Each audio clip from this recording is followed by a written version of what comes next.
Hi, my name is Jordan, and my iSearch question is, how does the history of the home impact its appeal? How does the history of the home impact its appeal? Research process. I was sick for most days, so I didn't do most of the work in class. And I am a huge procrastinator, so I waited till the last few days to do the work. And I had some help from Yumi, and I got it all done. What I knew.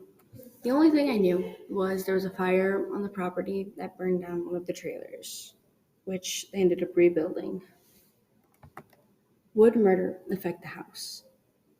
A house would sell for a median of 21% less than their previous sale prices and 9% less than the listing price sometimes. Sometimes the realtor doesn't have to tell you if there was a murder in or around the house.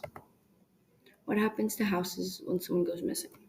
Immediately, nothing happens. But if there's no legal authority on the missing person's side, their finances will get damaged or lost. Supply and demand for houses. If access of something it is not going to be that expensive. But if there's not much, get ready to pay a lot for it. Mr. Cordage is my source because when I did the research, the websites for supply and demand confused me a lot. But Mr. Cordage helped, and that is why he is my source. Do schools make houses sell more? Yes. Homes receive 26% more views than the average listing.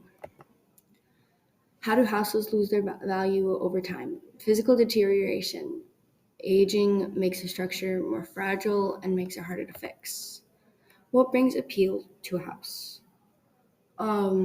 Looks. Making the house look better than what it actually is. This is called a curb appeal. Curb appeal is when you try to make the outside of the house better than the inside of the house. What I learned that sometimes things make houses sell for less or more. And sometimes what could be seen as a little problem could turn into something way bigger, like with the curb appeal. The people could make it look like it might need, like they painted it before and it left like one little spot on accident and it could look like, oh, they just need to paint over it. But then when they're taking a closer look after they bought the house, it would look like it needs way more work than what they originally thought. And why I'm writing this paper. I'm writing this because I want to know what happened in the past on the property that me and my family recently moved on to. I thought it would be really interesting if anything happened so I could know all that happened and just to be educated on the property itself. That is how the history of the home can impact its appeal.